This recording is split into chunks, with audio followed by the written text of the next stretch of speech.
komisi pendidikan dan peran ASN. Aku ngambil topik ini ya, pada kasus terkait netralitas ASN dalam bekerja. Itu masih ditemukan pelanggaran netralitas ASN pada pemilu di tahun 2024. KPK kepada percayaan publik dan profesionalisme birokrasi. Data dan faktanya dari PKN mencatat 47 laporan pelanggaran netralitas hingga 31 Januari 2024. Dapat 42 disiplin dan 5 preventif. Kasus pelanggaran netralitas ASN di tanah datar perlu diproses dalam hukum pemilu. Kemudian ada pemantauan LSM atas dugaan pelanggaran netralitas di tanah. Di dampaknya tuh kalau misalnya ditangani ada berapa negaranya untuk yang percaya publik, terus resiko sanksi disiplin tersebut dengan polarisasi internal dan tidak sehat yang terkait pihak yang berdampak antara ada ASN tersebut, PKN, Bawaslu, masyarakat, pemilih dan juga pemerintah. Selanjutnya keterkaitan dengan manajemen ASN, berdasarkan sistem merit, promosi atau rotasi tanpa intervensi politik, penyatuan dan manajemen, kinerja dan disiplin, efek disiplin, kode etik, sanksi, kemudian penguatan biaya berlapak dan netralitas sebagai nilai dasar ASN. Dan keterkaitan dengan item 3, yang pertama adalah manajemen ASN, itu terkait penegakan kode etik, disiplin dan nilai sistem, dan smart ASN, ketika digital, penggunaan medsos yang netral dan aman. Kalau saya itu ada isu pemindahan ASN ke IKN Nusantara atau penundaan dan kesiapan. Rencana pemindahan ASN ini ke IKN mengalami penyesuaian penundaan karena konsolidasi struktur kementerian atau lembaga dan kesiapan ekosistem. Data dan fakta yang saya dapat itu Menpan RB menyampaikan penundaan pemindahan ASN sembari menunggu konsolidasi struktur kementerian dan lembaga pada tanggal 23 April 2025. Dan kedua itu pemerintah menunggu arahan presiden perubahan struktur dampak pada konfigurasi kepegawaian itu pada tanggal 9 Juli 2025. Dan juga yang terakhir ini Menpan RB membahas skenario gelombang pemindahan dan kebutuhan hunian, pendidikan, kesehatan pada tanggal 18 Juli 2025. Dampak dari pemindahan ini itu bila tidak ditangani ada beberapa dampak, seperti pertama itu ketidakpastian mobilitas, talenta dan perencanaan SDM. Kedua itu ada dampak psikososial bagi ASN atau keluarga. Ketiga itu perencanaan anggaran dan layanan publik di daerah asal atau tujuan perlu diatasi. Untuk pihak yang terdampak itu, yang pertama ada Kementerian Pan-RB, yang kedua ada ASN dan keluarga, ketiga ada Pemda atau asal tujuan, keempat ada Bappenas dan Kemen PUPR. Keterkaitan dengan manajemen ASN ini ada beberapa juga. Yang pertama ada perencanaan kebutuhan ASN nasional, yang kedua ada manajemen talenta dan mobilitas lintas instansi, yang ketiga ada kesejahteraan dan hubungan adaptasi. Terkaitan dengan agenda 3 ini, manajemen ASN seperti perencanaan informasi, penempatan dan mobilitas. Dan kedua itu ada pelayanan publik atau smart ASN, ada itu kayak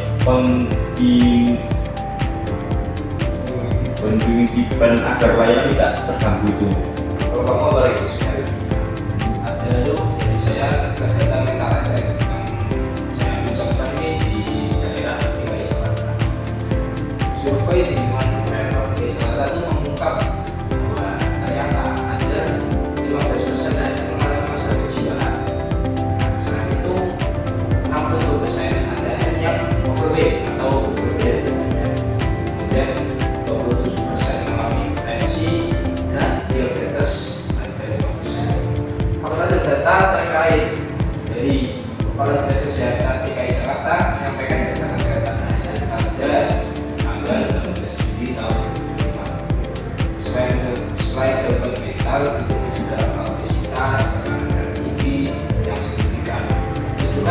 serius terhadap kesehatan fisik lintas ASN. Jika tidak ditangani, itu akan berdampak pada produktivitas dari ASN secara menyeluruh dan meningkatnya absenteis, bukti sakit pekerjaan dan biaya kesehatan itu meningkat. ASN sebagai role model gagal menjadi hidup sehat. Dan terakhir, meningkatkan risiko burnout yang berujung turnover lebih tinggi dan kualitas kehidupan lebih tinggi. Dari masalah tersebut, pihak yang terdepan itu ada ya ASN itu sendiri, dari medisnya kurang sehat, mental sehat dan produktivitasnya juga berkurang. Dan diskusi tentang ASN tugas, dan masalah umum tentang pelayanan publik dan pemerintah daerah dan pusat yang akan memakan biaya kesehatan ASN itu sendiri. Dan COVID-19 dan istilah kerja masih belum optimal di saat ini. Kamu bagi mengenai di timpangan SDM ASN yang dari daerah rendah hingga mengurangi kualitas pelayanan. Fenomenanya blender terjadi ketika ASN yang berkualitas dan kompeten cenderung pindah dari daerah yang dengan anggaran yang rendah menuju daerah yang atau instansi yang menawarkan tunjangan kinerja yang lebih tinggi. Hal ini menyebabkan kekosongan talenta di daerah-daerah yang justru membutuhkan potensinya, menciptakan ketimpangan pelayanan publik dan birokrasi yang tidak merata. Faktanya, Kepala BKN Bidan menyampaikan permasalahan ini secara tegas dalam apel pagi akhir Agustus 2025. Beliau menunjukkan bahwa banyak ASN unggul dari daerah dengan APBD rendah justru pindah ke wilayah tunjangan kinerja yang lebih tinggi dan mendorong ide mobilitas talenta nasional untuk mempercepat pemerataan kualitas kerja. Dampak jika tidak ditangani: 1. Daerah dengan BNZ akan kesulitan mendapatkan SDM berkualitas, menggunakan efektivitas layanan pendidikan, kesehatan, dan pembangunan infrastruktur. 2. Ketimpangan ASN memperlebar jumlah pelayanan publik antara daerah kaya dan miskin, setara dengan memicu ketidakpuasan warga terhadap birokrasi.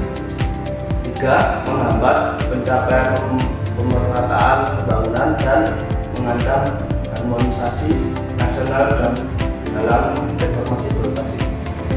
Pihak yang terdampak: 1. ASN unggul di daerah-daerah ber-APBD rendah dengan insentif tetap. 2. Pemerintah daerah Pemda kesulitan mempertahankan talenta dan menjalankan layanan publik optimal. 3. Masyarakat lokal menerima layanan publik berkualitas rendah. 4. Pemerintah pusat BKN Bappenas tantangan dalam menyusun perencanaan nasional yang adil dan komprehensif. Berkaitan dengan manajemen ASN: 1. Manajemen talenta dan mobilitas. Perlu dibangun sistem rotasi atau translokasi tekstur untuk menyebarkan talenta. 2. Perencanaan formasi nasional. Ini menyelaraskan antara kebutuhan daerah dan aset ASN. Reward berbasis kinerja. Sistem insentif perlu dirancang agar menarik ASN tetap bertahan di daerah dan kekurangan SDM. Keterkaitan agenda 3 manajemen ASN. 1. Merancang mobilitas nasional ASN unggul dengan durasi penempatan tertentu disertai pengembangan karir. 2. Skema insentif seimbang untuk menarik ASN unggul ke daerah yang rawan kurang SDM. Smart ASN Satu, literasi data berbasis digital, menggunakan data mengidentifikasi kesenjangan SDM dan merancang intervensi berbasis. Dua, pemanfaatan e-government untuk mendukung transparansi dan proses mobilitas ASN lintas daerah.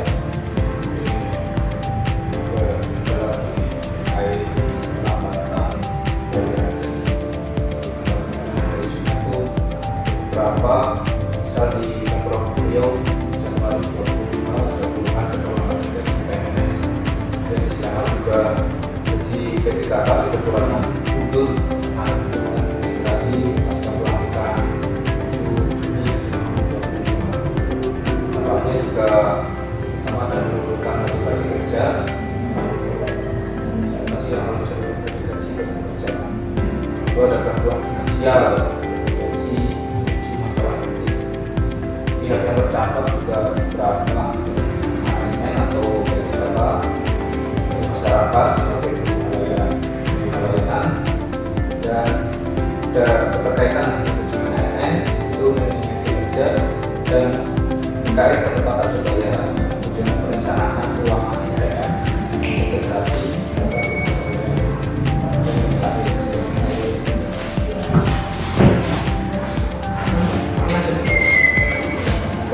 kaitan dengan agenda 3 itu manajemen ASN, reward dan punishment, dan pengelolaan kinerja dan smart ASN, dari literasi sistem keuangan, gestian digital dan pembayaran negara. Nah, terkait 5 isu tadi kan terutama netralitas ASN pada pilkada, pemindahan ASN ke 3M untuk kesehatan mental dan penyimpangan ASN dan keterlambatan pembayaran gaji ASN khususnya PDKK. Kita diskusikan terkait ini ya. Apa namanya? USG kan gaji